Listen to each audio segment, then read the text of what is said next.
pertama dalam bisnis internasional adalah kolaborasi antara perusahaan atau negara dari berbagai negara untuk mencapai tujuan bersama, seperti memperluas pasar, berbagi sumber daya, dan mengurangi risiko.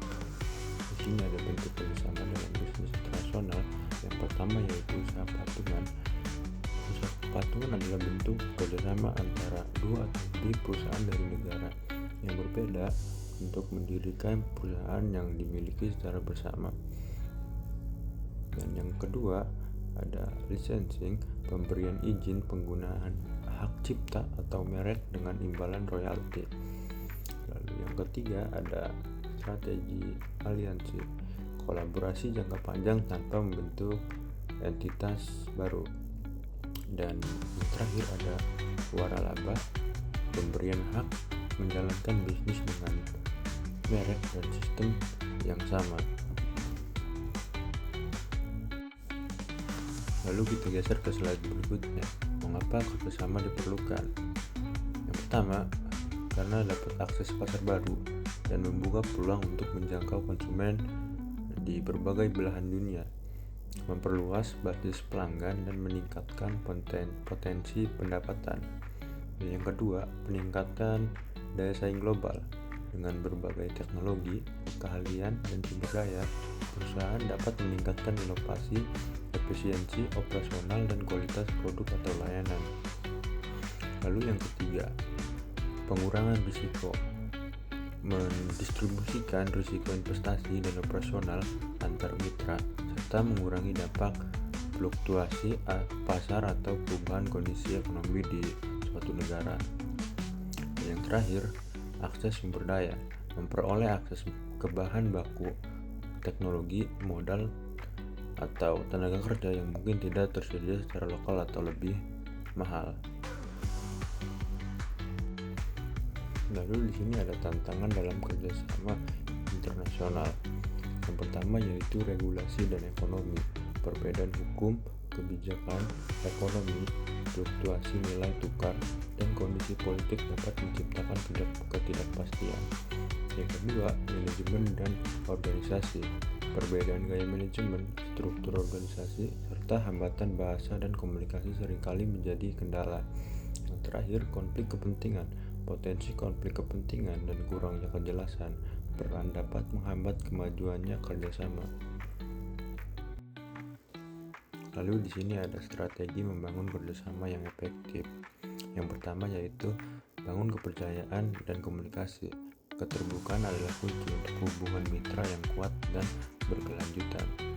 Yang kedua, pahami budaya dan hukum mitra bisnis.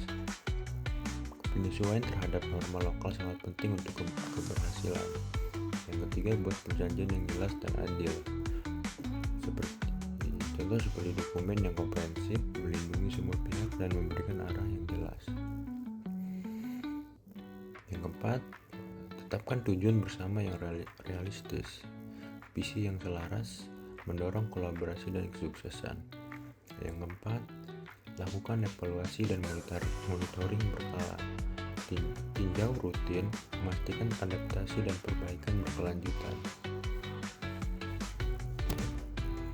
Lanjut ke materi kedua, manajemen pemasaran dalam bisnis internasional.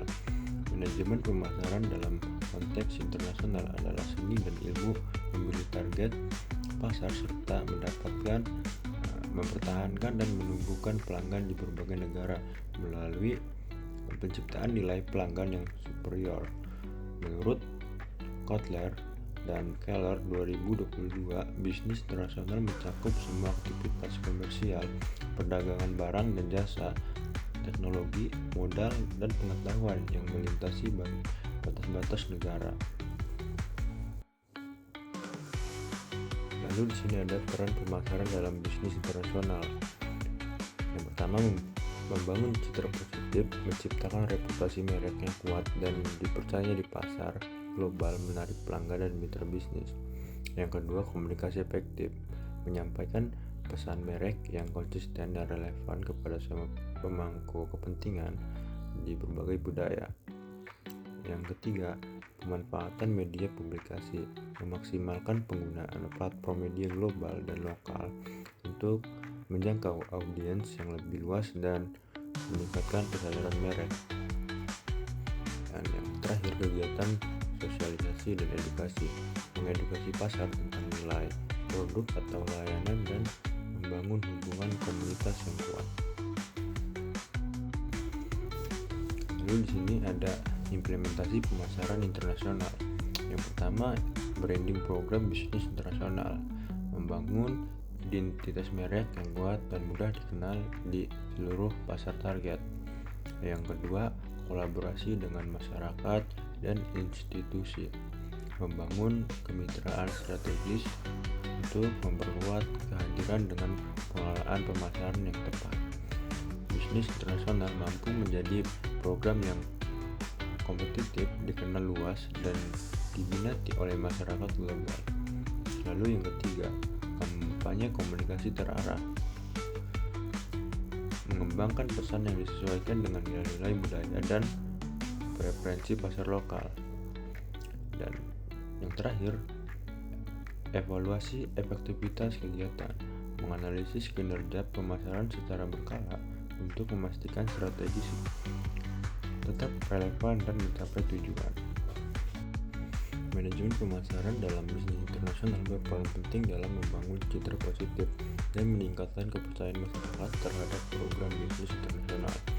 Upaya pemasaran dilakukan melalui strategi branding yang kuat, kampanye komunikasi yang terarah, serta kolaborasi dengan berbagai pihak untuk memperluas jangkauan dan memperkuat reputasi. Seluruh kegiatan pemasaran harus dievaluasi secara berkala untuk memastikan efektivitas, kesesuaian kebutuhan audiens, dan keberlanjutan program. Dengan pengelolaan pemasaran yang tepat, bisnis internasional mampu menjadi program yang kompetitif, dikenal luas, dan diminati oleh masyarakat.